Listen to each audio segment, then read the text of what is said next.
Hi everyone, today's video is about repotting a Phalaenopsis.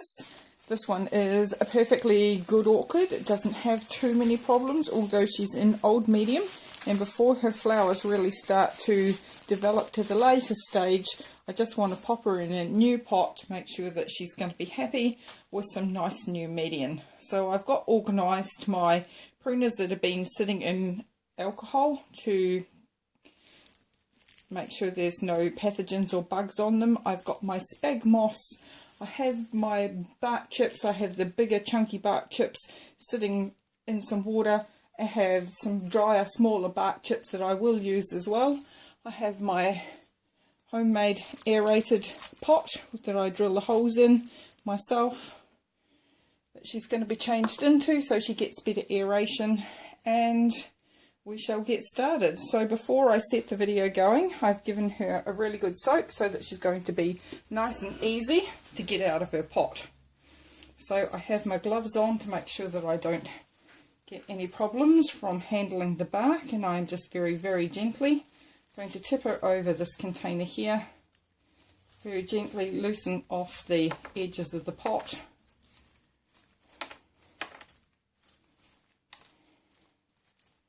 And gently slide her out. So yeah, some of this media is definitely not all that new and nice.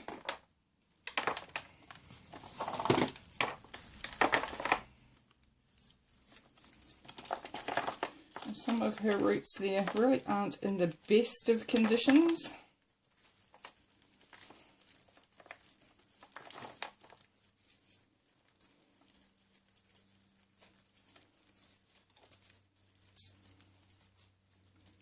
And because I've made her bark nice and damp, it falls off the roots pretty easy.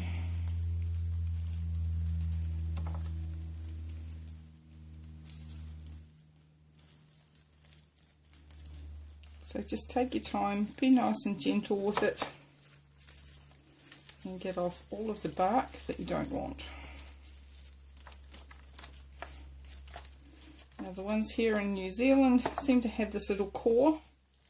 Sometimes the roots are still alive in it and it's hard to get them apart, but today's roots are mushy, dead, and it falls out really easily. In fact, that's just so rotten under there. They just fall away very quickly, so it was definitely due for a change in her bark.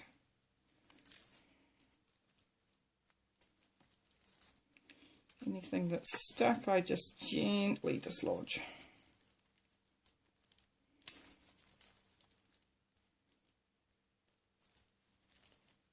That one's really stuck. That one's going to get cut off anyway.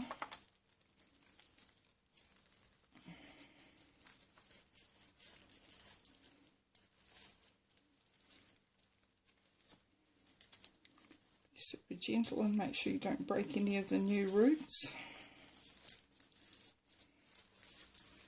I can tell that this Phal is still pretty happy. She had some good aerial roots popping out of the pot here that will stay out of the pot. And between the leaves here, she's had this beautiful aerial root growing.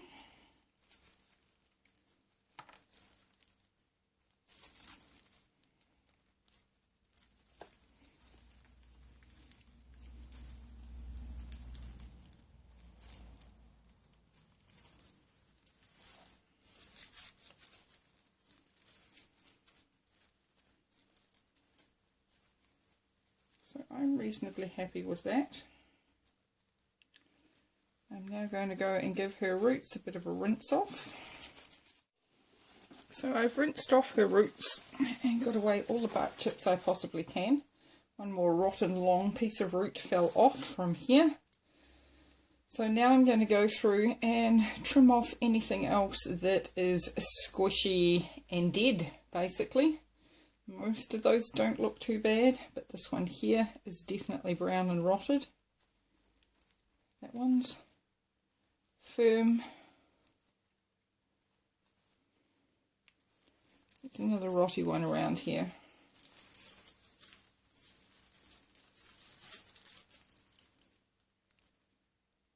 This bit here. So they'll be coming off. And then I'll give it a quick spray on the bits that I think are necessary with some 3% hydrogen peroxide. So as I say, my scissors have been soaking in isopropyl alcohol. And I'd normally flame them, but I'm going to be a little lazy today.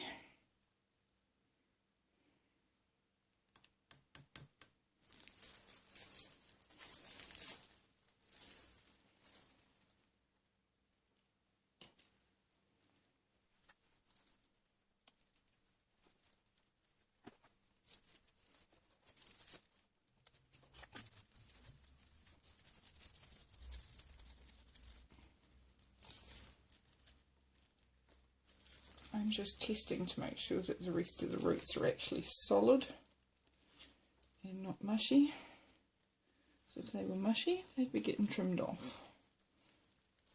This one here has a bit that's gone mushy, even though that bit there is regrowing. So I'm also going to chop that one there to a nice healthy part. I'm going to chop that back to there where it's green. And it hasn't got anything that's mushy. So on this part of the root, it might have been going around the stake or something that's down there, but it's definitely got a mushy little black bit in there that wasn't nice. And even though this had continued growing on, that will go yucky in the pot at a later date, so that might as well come off. So I'm pretty happy with everything else that's on there. And because I got a fair bit of water on the actual stem of my plant, I'm now going to leave these roots to dry out. And then we'll come back and we'll do, actually I'm going to cut another little bit off the end of that bit there as well. And then we'll come back and we'll show her going into the pot. So I chopped off everything that I wanted to get rid of. I'm now going to get some isopropyl alcohol, and I'm just going to spray a few little bits. I'm not going to drown it in it. It's not going to do it any problem. It's going to solve any bugs or rot. And most of the roots are actually really looking quite healthy that I do have left, so I'm not going to do a lot. So a little bit down there, more on the stem of the plant, where a few of those roots got cut off.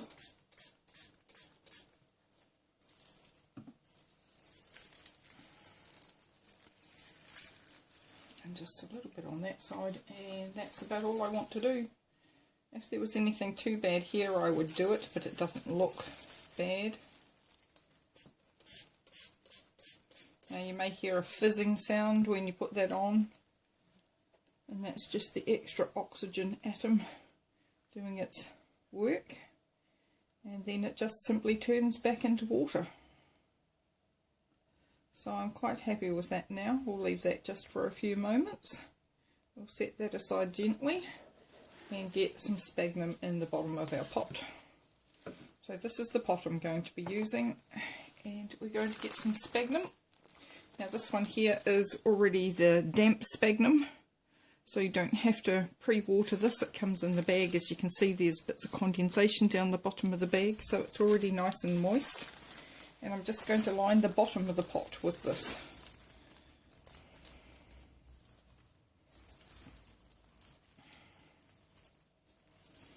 So I'm just breaking it apart so that it stays nice and airy. There are a few reasons why I like to put sphagnum on the bottom, slightly in the hope that less roots will come out the bottom. It also just helps to keep it moist. So I've just gently put that much sphagnum at the bottom of the pot, and now we're going to try positioning the orchid to where I want it. Now I've got two sizes of bark chips with me. As I said before, I have soaked the bigger ones, and I have some little ones as well.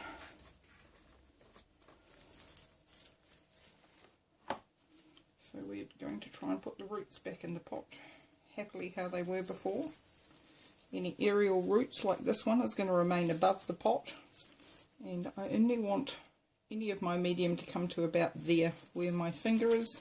I don't really want it higher up into the green part of the base of the plant. So we're going to gently try and pop all of those back in the pot. This is where you need about 6 hands. And I want that flower spike to stay in approximately the same place. I'm going to get that facing back out to the sun. And around the back of the pot here, I just want to make sure that most of my roots are tucked down into the pot where I want them to be, just ever so gently. Don't try forcing anything because you'll snap or break them. So I just want to turn that round to make sure that everything is in the pot as well as I can get it in there. There's one here that doesn't want to go. I have to entice that one down just a little bit more. And from there on we're going to start trying to fill up with the bark chips. So I am going to start off with the bigger chips. I'm not going to overstuff it. I just like to fill in the gaps with the bigger bits. It makes it nice and easy.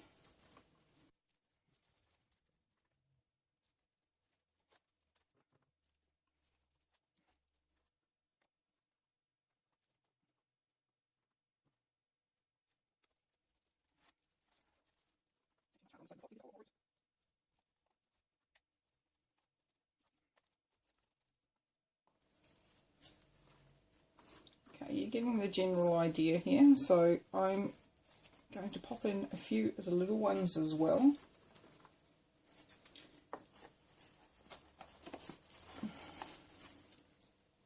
Now, in one of my previous videos that I show all the types of materials that I use here, I'll tell you that I use Tui garden bark.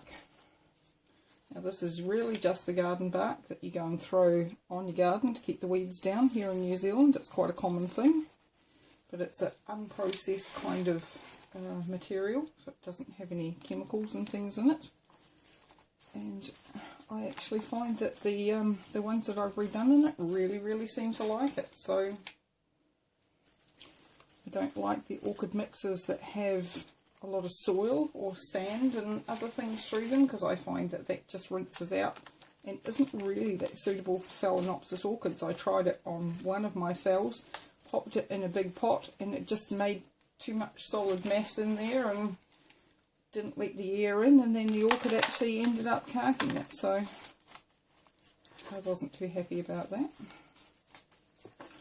However, now through some of this here I am going to try and poke down some other little bits of sphagnum. I'm just getting some of those little sized bits down there between the roots. Give it ever so gentle tap.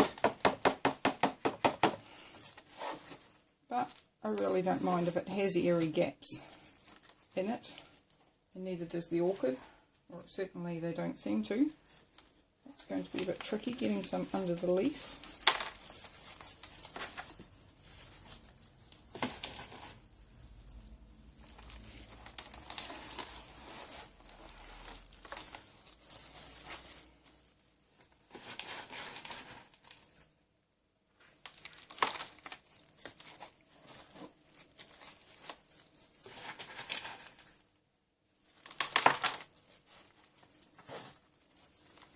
Sometimes with these bark chips you get sort of bits of shredded wood in there. They're long skinny bits of wood that are quite spiky. That's just a tiny bit. You can actually get some bigger bits in there, and I try and keep those out. My thoughts on the matter are that the plants like bark, not wood.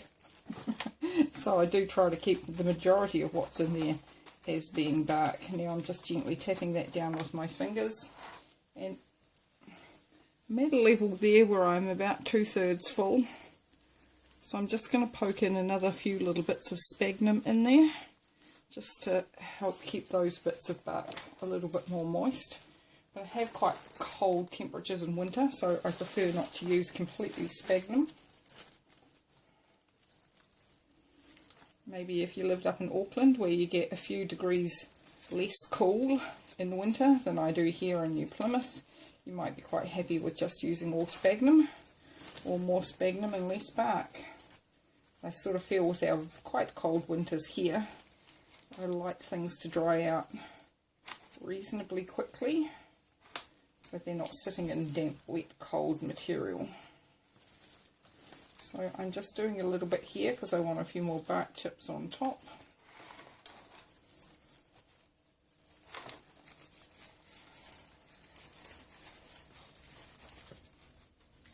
Sphagnum moss also helps to keep the humidity. Not that there's usually ever much of a problem with that here in New Zealand. We seem to be blessed with the right amount, or sometimes even too much humidity for what our Phal's like. Maybe even for what we like.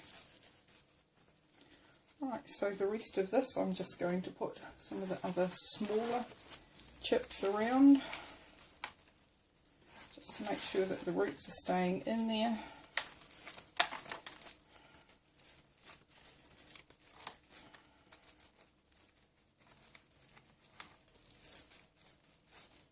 Leaving the aerial root still poking out. This root here, if you can see it, I'm just going to put a layer of sphagnum over it at the end.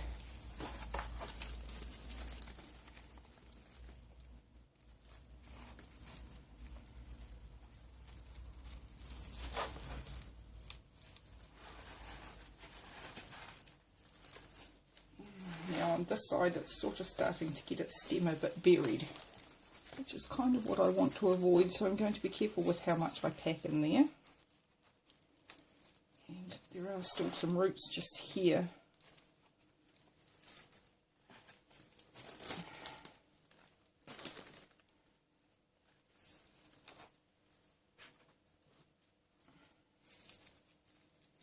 So I'm just reaching here for a few of the slightly bigger chunks, just to keep this root up and to keep the stem out of the base of everything.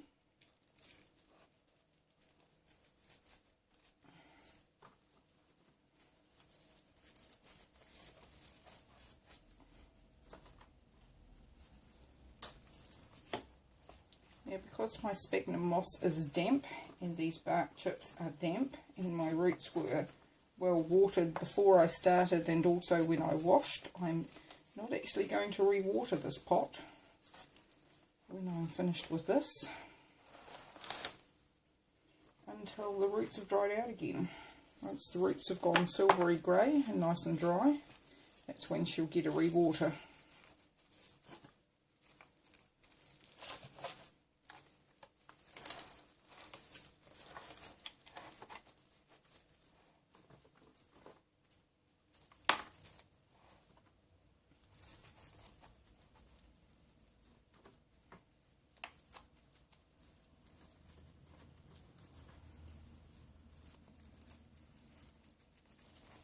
If you get plants that are really heavy and lean to one side, having them in plastic pots with wood chips and sphagnum can be a little bit difficult because the base doesn't seem to be heavy enough to hold them down, and that's why some of my decorative pots are ceramic and nice and heavy, and why some of them are plastic.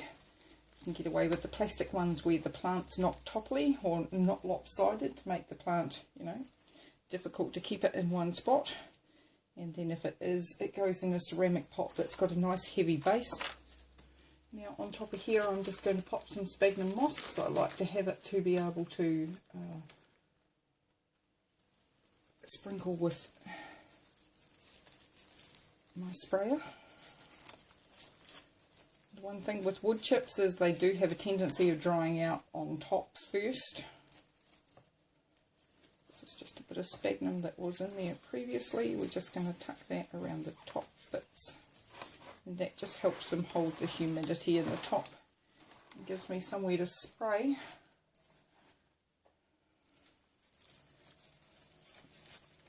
So what I don't want to do is push too much down by the stem of this plant. I like those stems in the air, so we're not really going to tuck too much else in there. Just pick up those little bits of sphagnum, and that's me. So that's how she looks in her pot. She's got sphagnum chips, little bits of sphagnum through it to help her stay moist and damp, and that's how we'll leave her. I would just make sure that I dry off any moisture that's down here, and then she shouldn't get too much shock there with her repotting, and that should be one happy when she comes out. Pink Phalaenopsis. I will squash the tag back in because I like to know what my Phals are, and that's it. Thank you for watching my video on repotting. If you liked my video for today, please give me the thumbs up. If you didn't like my video, please give me the thumbs down, but leave me a comment. Anyone is welcome to leave comments or ask questions. I'll try and get back to you with answers. Hit the subscribe button if you want to join my channel, and there's a little grey bell icon that you can get notifications every time I post a new video. Thanks for watching today.